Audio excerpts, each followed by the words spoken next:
Binigyang diin ng Armed Forces of the Philippines AFP ang importansya ng pagiging handa ng Pilipinas sakaling lumala ang tensyon sa Taiwan.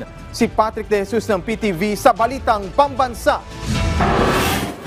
Sa ika-38 anibersaryo ng AFP Northern Luzon Command, muling binigyang diin ni AFP Chief of Staff General Romeo Browner Jr. ang kahalagaan ng paghahanda ng Pilipinas sakaling mangyari ang pananakop sa Taiwan. Sabi ni Browner, bahagi ito ng pag-shift ng militar sa territorial defense kung saan ang NOLCOM ang nagsisilbing frontliner sa hilagang bahagi ng bansa. But let me give you this challenge, this further challenge. Do not be content with securing just the northern hemisphere up to Mavulis Island. So extend na natin yung sphere of operations natin. Because if something happens to Taiwan, inevitably we will be involved. There are 250,000 OFWs working in Taiwan, and we will have to rescue them.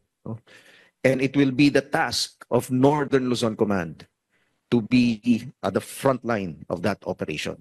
Dagdag ng AFP Chief, bahagi ng paghahanda ang konsiderasyong nasa gyera. We are already at war. I am not referring to the kinetic warfare that we see between Ukraine and Russia or between Israel and Hamas.